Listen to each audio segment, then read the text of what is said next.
Olá, gente. Tudo bem? A aula de hoje será sobre a Confederação do Equador. Esse movimento teve início na província de Pernambuco em 1824.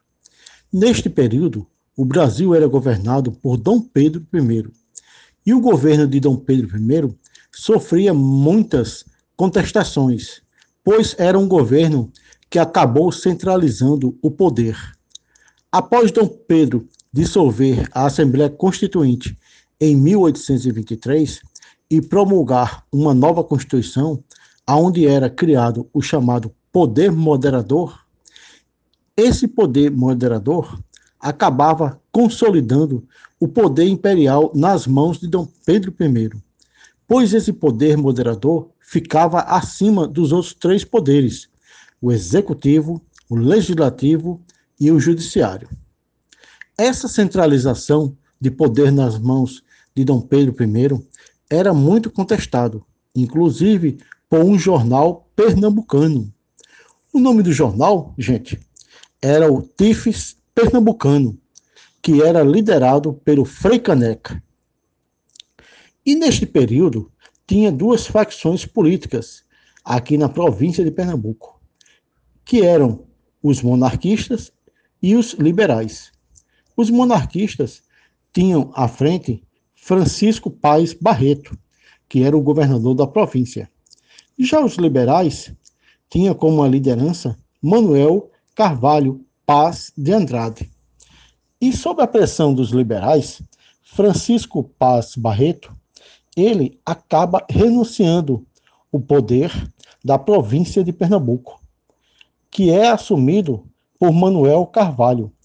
Logicamente que Dom Pedro ele não aceitaria essa destituição do seu governador e acaba enviando os navios Piranga e Niterói, sob o comando do inglês John Taylor, para reconduzir Francisco Paes Barreto ao governo.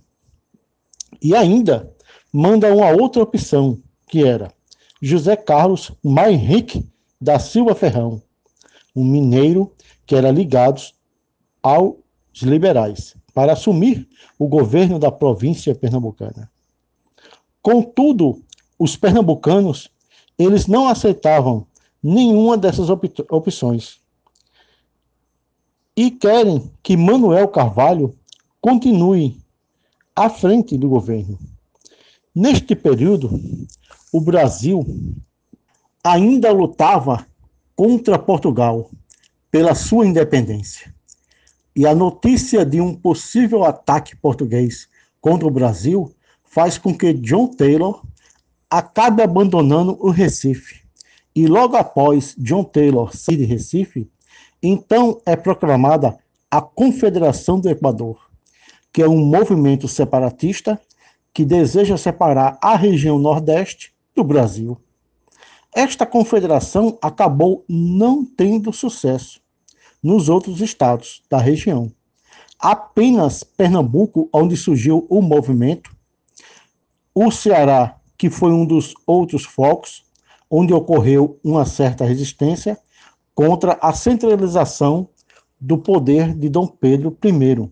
E algumas vilas da Paraíba aceitaram fazer parte da Confederação do Equador. E essa Confederação do Equador, ela tinha como principais características a formação de uma república de caráter liberal. E é aí vem um dos pontos que veio a causar uma cisão dentro do próprio movimento, que eles desejam a abolição dos escravos. E neste período, Pernambuco tinha como principal economia a plantação de algodão e cana-de-açúcar. E a principal mão de obra desses dois tipos de plantio era exatamente a mão de obra escrava. E os senhores do latifúndio, os senhores do engenho, não desejavam perder essa mão de obra. Então se criou uma dissidência dentro da Confederação do Equador. Logicamente que Dom Pedro I e IV ainda havia essa negociação, ele preparou a reação. E era uma reação tanto militar, pois ele criou forças para fazer um cerco naval contra Recife e Olinda. Já que o movimento da Confederação do Equador em Pernambuco acabou ficando centralizado no litoral, e à medida que havia este cerco ao litoral pernambucano, forças militares avançavam pelo interior dos sertões, rumo ao litoral. E Dom Pedro I também aproveitou essas dissidências que foram surgindo dentro da Confederação do Equador, para ter apoio para debelar esse movimento.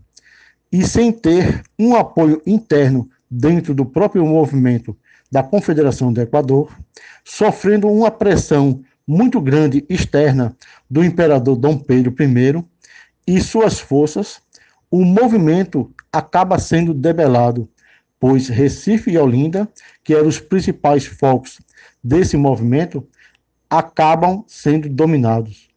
O Ceará, poucos meses depois, acaba sendo dominado.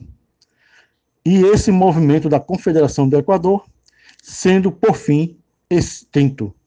Mas as punições impostas por Dom Pedro I acabam sendo punições exemplares, pois os líderes que acabaram sendo capturados, e aí nós salientamos que Manuel Carvalho Paz de Andrade, ele acaba fugindo do Brasil, e ele era um dos líderes, mas na hora do vamos ver, na hora do lutar, ele acaba fugindo do Brasil e buscar apoio na Inglaterra.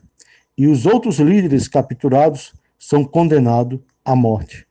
Entre eles, o Frei Caneca e o Padre Mororó.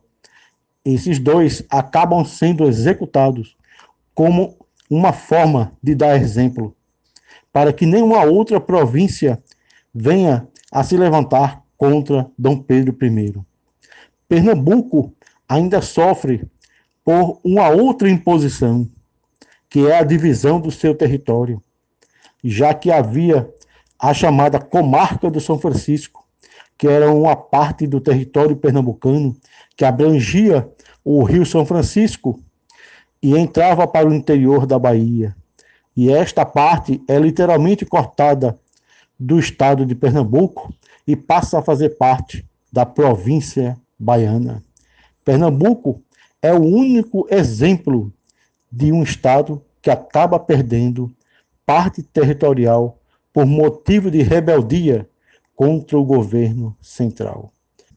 Gente, se vocês gostaram do vídeo, deixem um like, se inscrevam no canal e não esqueçam de apertar o sininho.